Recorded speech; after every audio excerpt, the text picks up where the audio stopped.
The man in the hallway day started like any other in Mountain View. Sundar Pichai was sitting in a glass-walled meeting room, surrounded by engineers and designers. On the large screen, a new AI model was being tested, showing how it could generate poetry in the style of any writer. Everyone was excited. But Sundar's mind was somewhere else. His phone had buzzed with a message from an old friend in India. It read, "You won't believe who I saw today. Mr. Ramaswamy. Still cleaning the same school hallway. He's 80 now." Sundar stared at the screen for a long time. That Mr. RMSSWAMY, a name he hadn't spoken aloud in decades. The janitor at his high school in Chennai. The man with the crooked back, the gentle smile, and hands that never stopped moving. Every morning, Sundar used to see him sweeping the dusty corridors. He always nodded at Sundar and said, "Study well, son. Your mind will take you far." Back then, Sundar didn't understand what that meant. But now, sitting in the headquarters of one of the biggest tech companies in the world, those words echoed with a strange force. He stood up from the meeting and said quietly, "I have to go." No one asked where. They just nodded. He rarely left like this. 2 days later, Sundar was on a plane to India. He didn't call ahead, didn't alert the media, didn't even bring security. Just one suitcase and a mission he didn't fully understand yet. When he stepped into the old school compound, nothing had changed. The walls were the same faded yellow. The smell of chalk and heat still hung in the air. And in the distance, he heard the faint sound of a broom moving across concrete. His heart beat faster. Around the corner. He saw him. Mr. RMSWMY. A small, thin man, bent slightly. His hands trembled as he held the broom, but his rhythm was steady. He looked up, confused, when he saw Sundar. His eyes narrowed, trying to recognize the face. "Do you remember me?" Sundar asked gently. The man studied him for a moment. Then he smiled. Yes, I do. You were always the quiet one, always reading." Sundar nodded, his throat tight. "You shouldn't be cleaning these halls anymore," Sundar said. Mr. Ramaswamy laughed. "And who else will do it, son? The dust doesn't care about age." Sundar didn't laugh. He felt a storm of emotions building inside him. Shame, guilt, admiration. "Let me take you somewhere," he said. "Please." Ramaswamy looked puzzled. Where would we go? Sundar didn't know how to explain. All he knew was that this man had meant something, had said something kind every day when no one else did. And now it felt wrong, unbearably wrong, that he was still here. Sweeping dirt, no one noticed as they walked through the school together. Teachers and students stared. No one understood what was happening. They sat on a stone bench under a banyan tree. Sundar asked, "Why didn't you ever retire?" "I did once," said Mr. Ramaswamy.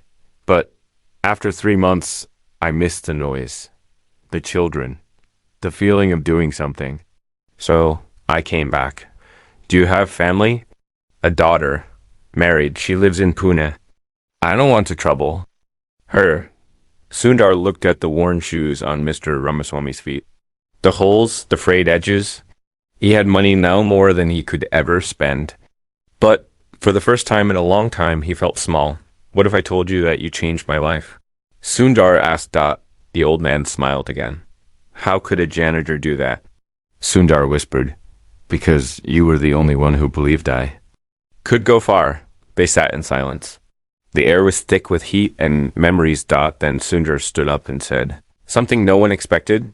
You're coming to live with me." Mr. Ramaswamy laughed again, shaking his head. "Don't be foolish." But Sundar wasn't smiling. "I'm not joking." And neither was he. The silence of old Shuskar moved slowly through the narrow streets of Chennai, its tinted windows, shielding Sundar and Mr. Ramaswamy from the curious stares of passers-by. Outside, motorbikes weaved through traffic like restless insects. Street vendors shouted their final calls for the day, and the smell of roasted peanuts lingered in the warm evening air. Inside the car, Silence settled between them like a heavy curtain. Sundar glanced at the man beside him. Mr. Ramaswamy sat stiffly, his back not touching the seat, his hands folded on his lap, fingers trembling slightly with age or uncertainty, or perhaps both. He wore the same faded shirt he had on at the school, buttoned all the way to the top, the cloth worn thin at the elbows. His sandals were cracked, the sawdust curling away from the leather like old paper. "You didn't have to do this, Sundar," the old man said quietly, not looking at him. "You've done well. You don't owe me anything."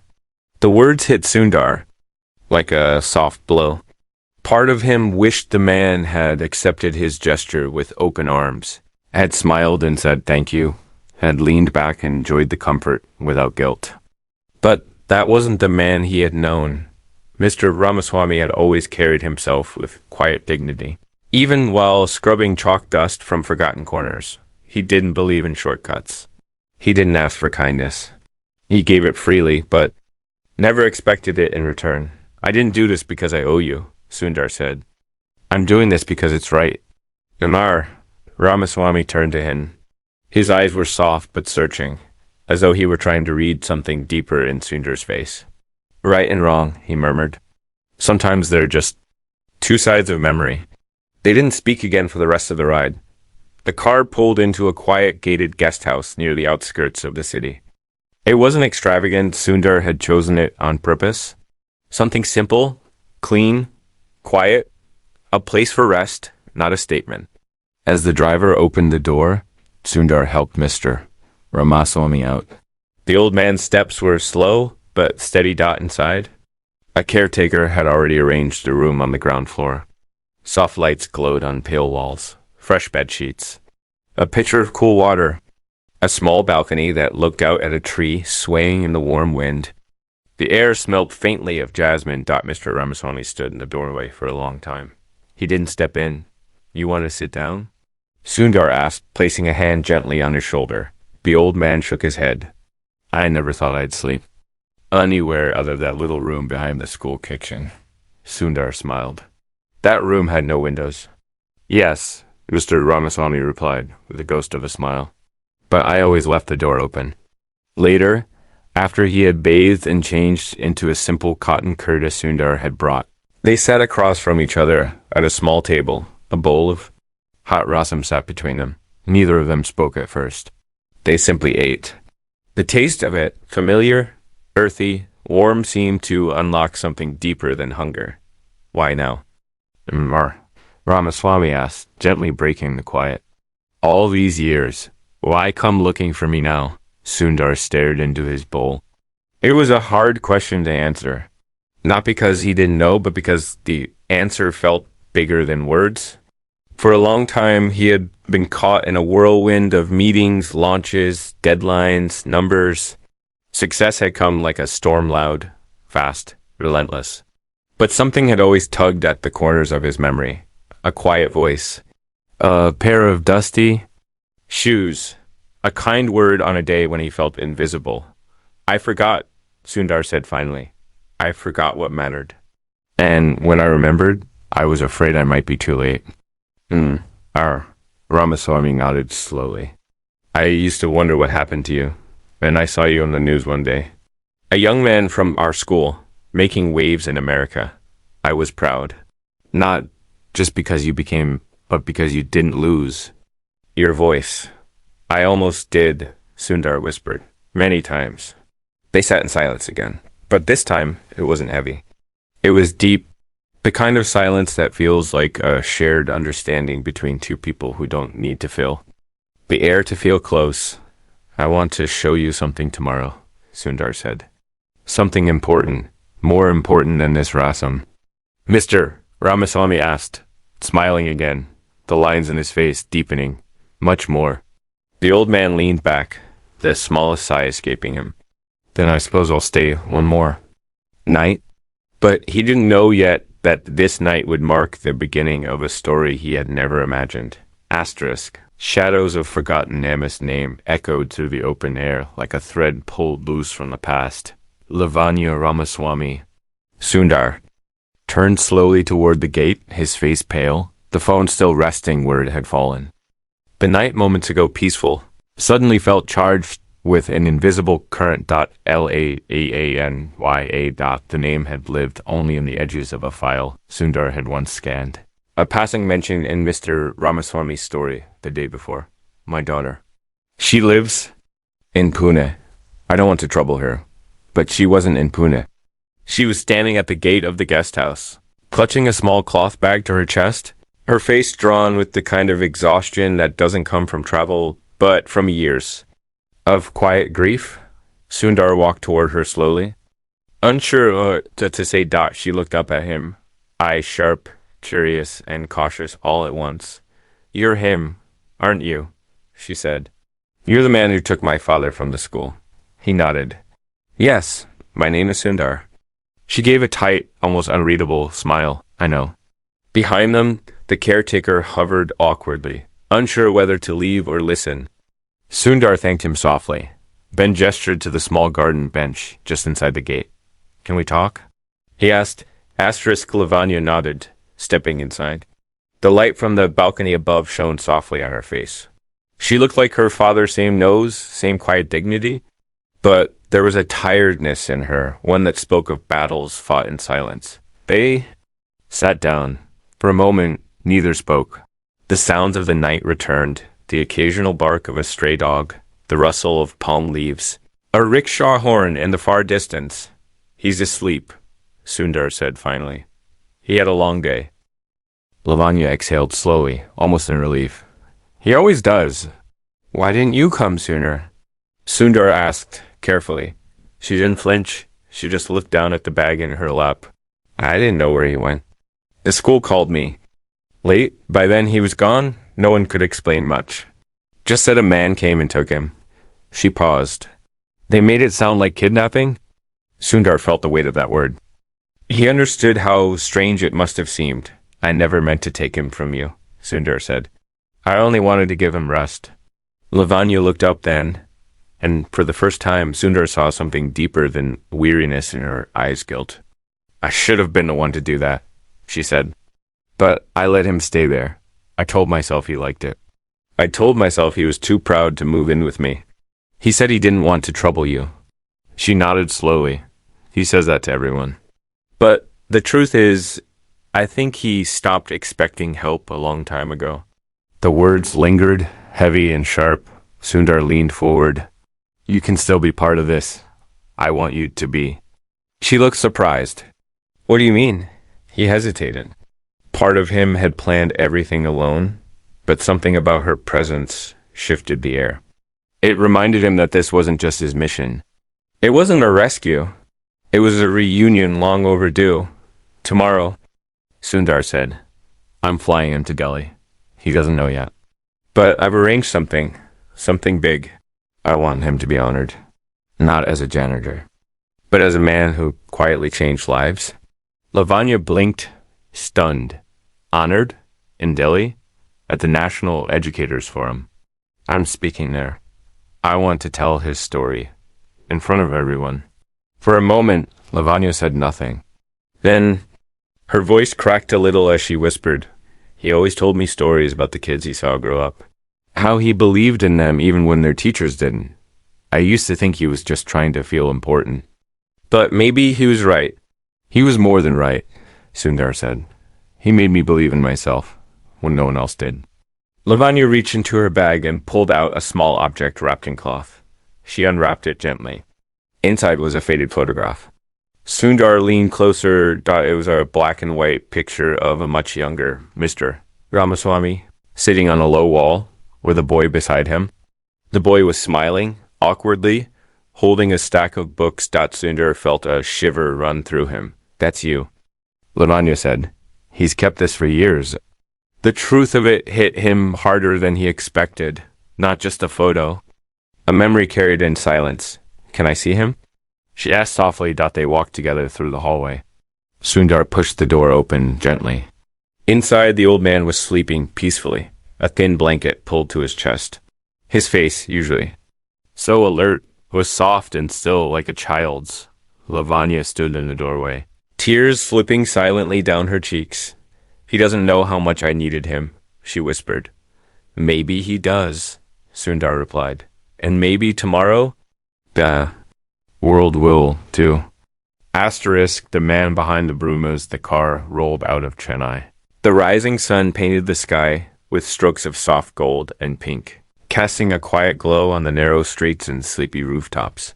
Sundar sat in the front, his thoughts drifting between the road ahead and the road behind, memories of dusty classrooms, steel lunch boxes, and mornings filled with quiet greetings from a man who never asked for anything got in the back seat. Mr. Ramaswamy sat between two worlds. On one side, his daughter, Lavanya, holding his hand like she had done as a child during monsoons when the power went out. On the other, a bag resting on his lap, filled not with clothes, but with symbols of the life he had lived, his old school badge. A folded cotton towel he used at work, and a small bottle of oil for his aching joints. He had asked Sundar 3 times already where they were going. Each time Sundar only smiled and said, "You'll see soon." But now, as the car sped toward the airport, the old man's patience was fading. "Are we going to see someone important?" he asked. "Yes," Sundar replied gently. "You?" That made the old man laugh softly, a chuckle that came from deep in his chest. "Me? What importance do I have? I just cleaned hallways and carried broken desks." Lavanya leaned closer, squeezing his hand. "Appa, you gave people more than clean floors. You gave them courage." Her voice cracked as she said it. "I should have told you long ago." He turned to her slowly, his expression unreadable. "You're here now, that's enough."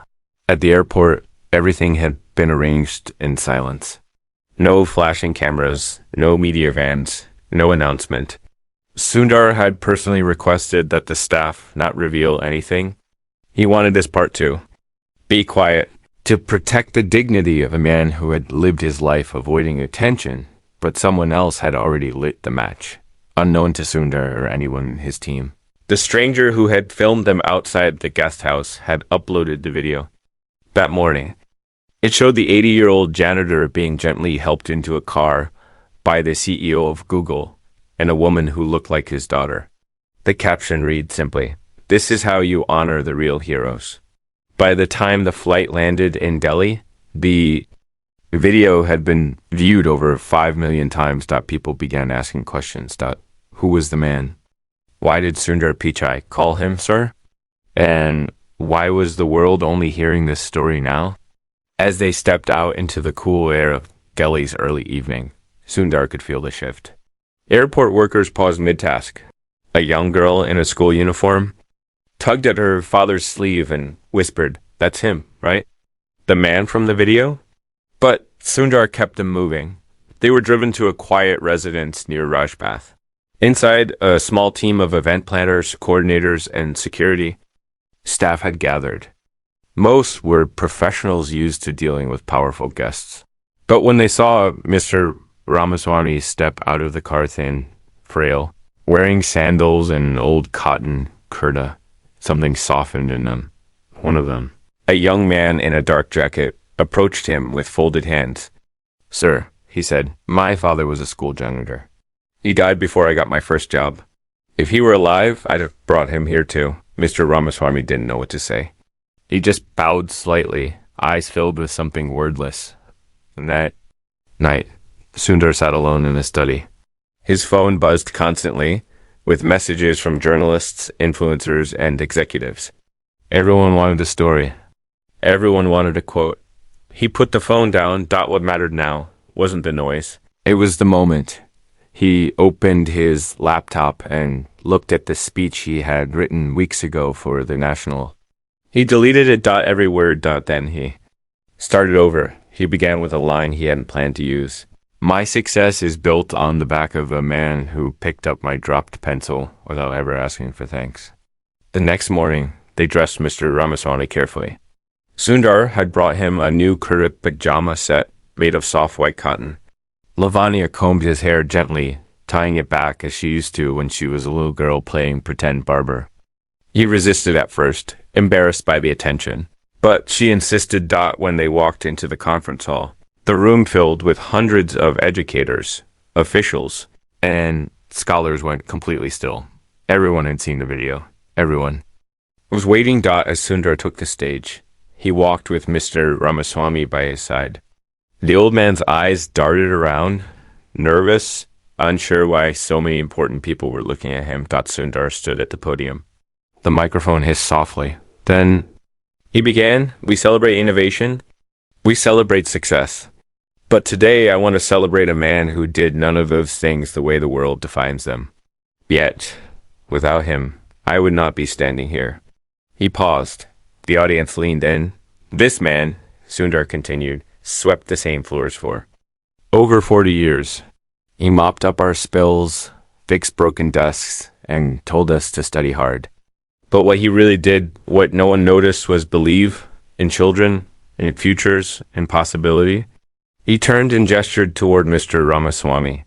"He believed in me when I was just a boy with a second-hand notebook and dust on my shoes." A hush swept across the room. Mr. Ramaswamy looked down. "Overwhelmed," Sundar continued. "We often forget that greatness isn't always loud. It doesn't always wear a suit or hold a mic. Sometimes it wears old sandals and carries a broom." The applause began slowly, and it grew, and grew. People stood. Some wiped their eyes. Mr. Ramaswamy tried to say something, but the words caught in his throat. Lavanya held his hand, her tears flowing freely. A few feet away, a young journalist whispered into her recorder, "This is the story the country didn't know it needed." Ashes beneath silence that night. After the applause had faded and the rooms had grown quiet, Sundar sat alone with the letter. His fingers moved slowly across the creased paper, rereading the same line over and over. "Ask him about the fire." The real one. The words felt like a cold breath against the back of his neck. He didn't know who had written the letter, and there was no way to trace it. It had no return address, no signature, no marks of identity. But what troubled Sundar most wasn't the mystery of the sender. It was the sense of something unfinished, something buried until now. He had imagined M.R. Ramaswamy's life as quiet and linear, a long stretch of humble days spent sweeping hallways and offering kind words. But this letter suggested something else, something hidden. He folded the paper carefully, slipped it into his pocket, and walked toward the guest room. Inside. The light was dim. Mr. Ramaswamy was sitting on the edge of the bed, already dressed, in a sweater, staring at his hands as if they held answers. Lavanya was asleep in the chair beside him, her head tilted to one side, her breathing soft. Sundar stepped in gently. The old man looked up. "You're not sleeping?" "I couldn't," Sundar said. Then, after a pause, "Can we talk?" "No." Ramaswamy nodded, motioning to the chair across from him. They sat in silence for a moment. It was the kind of silence that arrives just before something important is spoken, like the air drawing in before a storm. Sundar leaned forward, careful with his words. "Someone sent me a letter today." The old man didn't react. It said, "You've hidden something. Something about a fire." Still no reaction. But then, slowly, R. Ramaswamy closed his eyes. His shoulders sagged. And when he opened them again, Sundar saw a grief that had waited far too long to speak. So, he said softly, "The fire found its way back." Sundar said nothing. He only waited. The old man leaned back, his voice barely above a whisper. "It was 39 years ago, before you joined the school. Long before anyone knew my name. Outside the window, the night stretched wide and still. I was a teacher once," Mr. Ramaswamy said. "Not a janitor. I taught history. Or a clean shirt every day, carried a satchel filled with chalk and maps. I believed in the power of stories. The past, I told my students, is not dead. It's in everything we are." Sundar's breath caught. He had never imagined this. One night, the old man continued, there was a short circuit in the school. Library. The fire started in the corner near the reading shelf. The shelves went up quickly. Books, papers, wooden frames, they fed the flames like dry leaves. I was the first one to see it. I ran in, tried to pull out what I could. Tried to save the Atlas collection. The old manuscripts. His voice trembled. Not from age, but from the memory. Someone called for help. But it was late. Too late. The fire didn't stop. And by the next morning, everything was gone. Hundreds of books, rare documents, old student records. My hands were burned. My face was scarred. I couldn't speak for days. He stopped. Took a slow breath. They needed someone to blame. Someone who had keys to the building. Someone who stayed late. Sundar felt a weight press against his chest. They blamed you? Ramaswamy nodded once. I lost everything. My position. My salary. My reputation. They didn't arrest me, but they whispered. The parents stopped saying hello. The headmaster didn't fight for me. They gave me a quiet choice to leave, or to stay as janitor. Sundar's voice was hoarse. And you stayed? I had no savings. Lavanya was a child. My wife was sick. What else could I do? Tears welled in Sundar's eyes. The man who had swept his classroom, who had fixed broken fans and wiped blackboards. He had once stood at the front of a class, speaking of empires and revolutions. I thought of leaving, Mr. Ramaswamy whispered, many times. But I couldn't. Leave the children? I loved being part of their world, even if they didn't know who I once was. Lavanya stirred in her sleep, murmured something softly, and shifted. Did she know? Sundar asked. The old man shook his head. No, I never told her. She was too young. And then, over time, it just became easier to be the janitor. Sundar leaned back, his heart pounding. The honor, the applause, the speech, none of it had touched this truth. The world had celebrated a janitor. But they hadn't yet met the teacher he had once been. I want to tell this story, Sundar said quietly. All of it, the fire, the truth, the way they wronged you. But Mr. Ramaswamy shook his head slowly. No, not for revenge. Not for pity. Promise me that. Then why? The old man looked him in the eye. Because someone out there is going through the same thing. Someone was blamed for something they didn't do. Someone thinks their life is over. Let them see that it isn't. Sundar nodded. I promise. Outside, the night wind stirred the trees. Somewhere in the dark, a bird sang a slow, broken note out in the quiet. Sundar felt something shift inside him. This wasn't just a journey anymore. It was a responsibility to honor not just the man, but the silence he had carried for too long. Asterisk. The quietest revolution. Air was thick with tension that morning. The front gates of the old school in Chennai, where the journey had started, stood wide open for the first time in years. Garlands of fresh jasmine flowers draped over the archway, and clusters of students in neatly pressed uniforms watched from behind the compound wall. Some of the younger ones whispered in confusion. They didn't understand why the news cameras were here, why the teachers looked nervous, why so many strangers were gathered in the place they usually ran through without a second thought, inside the courtyard. The school board stood in a tight cluster, dressed in crisp white shirts and tight smiles. Their eyes darted from the crowd to the clock above the main door. They were waiting for him at exactly 10 o'clock. A black car pulled up when Mr. Ramaswamy stepped out. The crowd went still. He wore the same white kurta from the forum in Delhi, neatly ironed by his daughter that morning. His hair was pulled back in a simple knot. He walked with a cane, slow but steady. By his side was Lavanya, holding a single folded letter. Behind them, Sundar followed, his hands behind his head, bowed in quiet respect.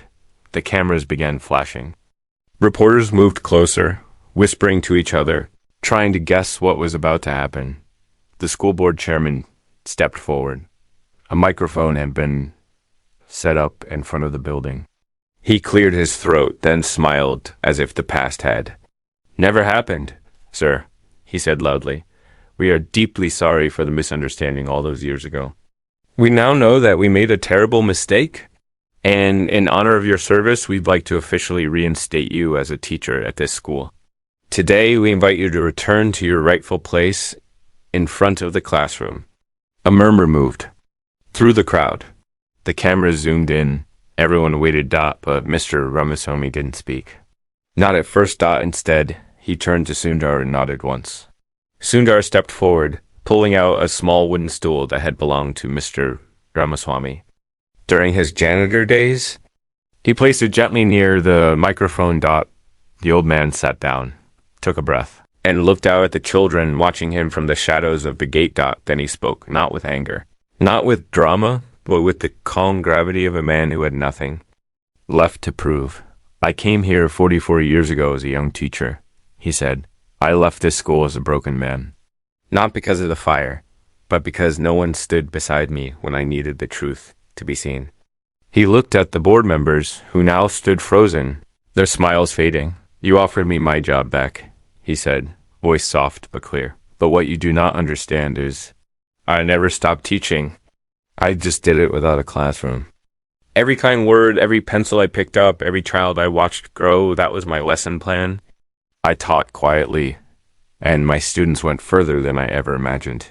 He turned toward Sundar. This boy I once saw walking to school in worn sandals is now shaping the future of technology.